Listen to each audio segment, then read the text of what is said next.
Dom's favorite thing is to try to wind people up and to get under their skin.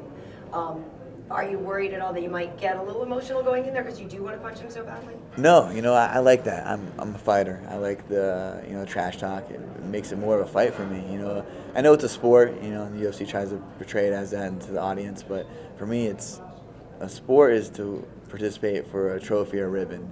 In fighting, it's you don't earn those. Obviously we're fighting for the world title, but I'm not fighting for a win. I'm fighting to go out there and get the finish, get the knockout. So it makes it more authentic and real for me. It feels like more like a fight, like a street fight. And that's where I am, a fighter. So how much did you or do you respect him as a fighter and as a champion though? If you were watching him and he's been there since for your whole career and he's something that obviously you see how successful he has been. He's great. I think he's very consistent at what he does. His style of fighting, point fighting, and getting decisions. Skating by in a split decision. For myself, and I know that he has a lot of insecurities, so I don't know how he can sleep at night with going split decisions. For me, I want to leave no doubt. I want to leave no question that I'm the undisputed champion and I'm the best fighter in the world in my division. And that's why I go out there and look for the finishes and get the finishes. Well, you got Mizugaki, though. Mizugaki, but yeah, I knocked him out faster. So I knew you were going to say one up him. I always got to one up Dominick. Do you think he's had tough competition? He's fought the fighters. He's fought I would say the wave of those fighters at his time. He's fought all the wave of those. Now I'm the new wave, the new generation. I'm the hybrid fighters that that are coming about, and you start seeing those with some of the other fighters that are coming up. And I'm one of them, the one that's first to kind of crack the scene, and the lighter weights. Obviously Conor McGregor, he's a kind of a hybrid fighter, but I'm the new school kid, like you said, new kid on the block.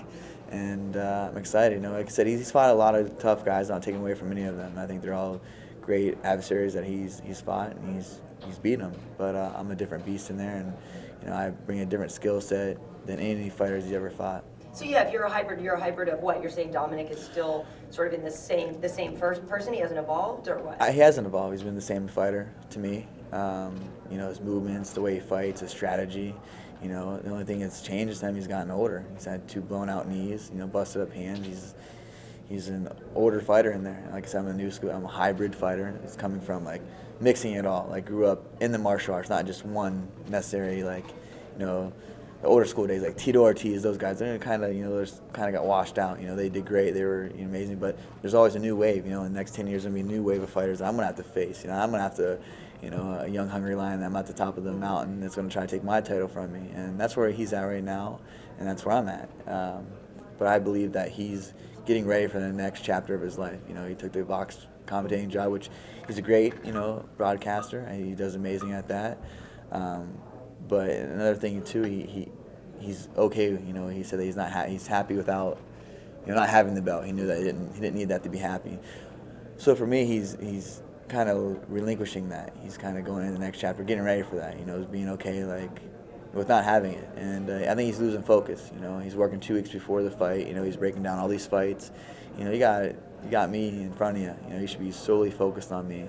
And I believe he's ready for the next chapter of his life, and he's done great holding the title and keeping it polished for me. So I thank him for that. Dominick fought Faber for the first time in 2007. Did you watch that fight? Do you remember anything about it? How old were you when that happened? It was like 9 years ago. 2007, I was 15. 15? I was a freshman in high school. I remember that. Yeah, he choked him out with one arm. Yeah. Choked him out with one arm. Did you watch it at the time? Yeah, I did. I've been watching fighting since probably 2004. I remember my first fight was, before that, it was the first fight I was like, wow, I really want to do this was Forrest Griffin, Stephan Bonner on the Ultimate Fighter. I was like, I'm going to be a world champion that day. And I think I was in Illinois. I was however old I was on a national team for Ohio wrestling, and we saw that fight. But yeah, I watched that fight with Dominick and Faber, and Dominick's given up in there. He's tapped before, he didn't go to sleep. I'll go out on my shield. Yeah, I'd been knocked out before, and that was years ago, and he wants to keep bringing that up. But I'm a fighter. I'll go out on my shield or come back with it. That's what I'm prepared to do. He's given up in there before. I've never given up in a fight. I'd rather, you're gonna have to, like I said, knock me out, choke me out, break my arm, do whatever you have to do to make me stop. I'm not gonna give up in there. And he's tapped in there before, and he's given up. So he has that in him to give up.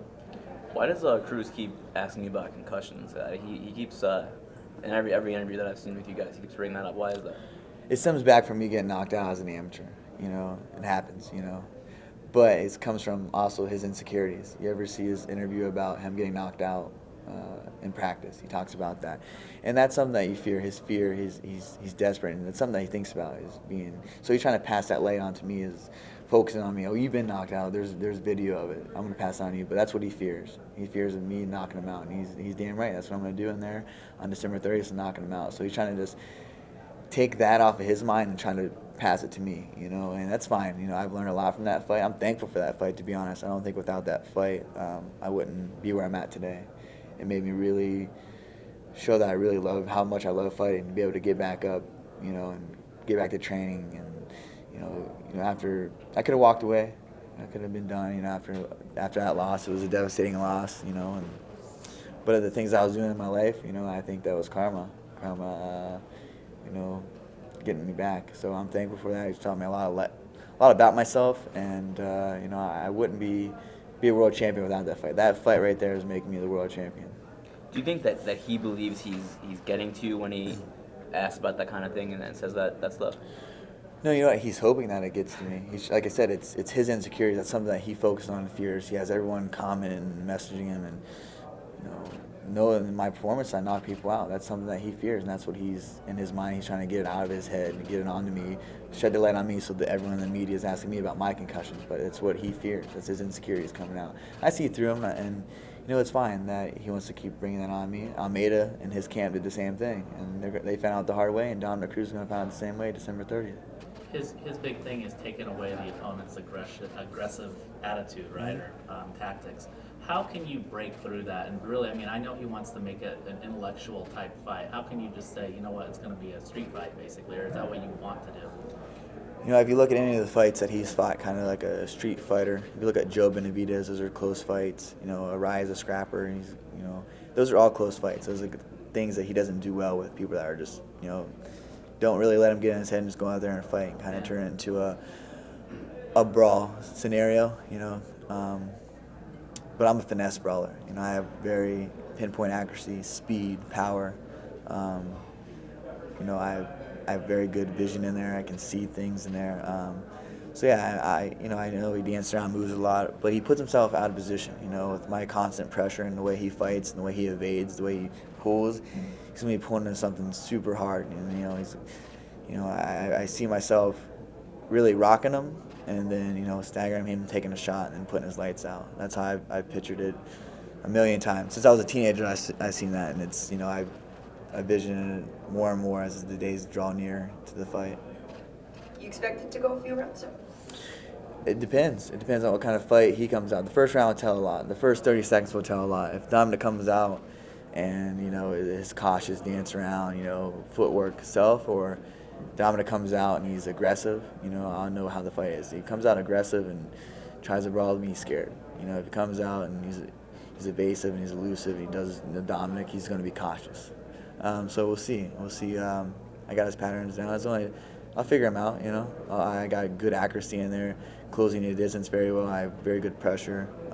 Like I said, I haven't got to show any of my ground game, my wrestling skills, or any of that. But I'm on the best team in the world, and best coaches, best teammates. I'm more than prepared to go 5 rounds at a hard pace if it needs to be. But I know in the back of my mind that I have the one-punch knockout power that I can end it at any time. And he doesn't. He knows that he has to dance around, skate, evade that pressure, evade someone that's fast and that is a knockout artist for 5 rounds.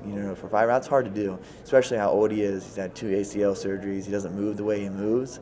And, so I look for him to try to turn it into a grappling match, trying to take me down, and that's great. I want to show him that he's not going to be able to take me down. He's going to have to stand like all my adversaries do. I keep it standing and knock him out until I knock him out. And he's going to be desperate in there, but desperate to see how the fighter I am. He's hoping that it takes it to the 3rd, 4th, 5th round, see how my cardio, test my cardio. But I'm a world-class athlete. I have world-class cardio. I train on the best gym. What teammate of mine or from Team Alpha Male doesn't have good cardio? We train so hard. We're prepared for the worst. I'm expecting the best, go in there and knock him out and whatever, the 1st round, 2nd round, early in the fight, but I prepare my body for the worst, the high pace, back and forth, 5-round war. I always prepare myself for that, no matter who the adversary is. But I go out there and have in the back of my mind, hey, I land one of these rights, right hand or left hooks, going to sleep.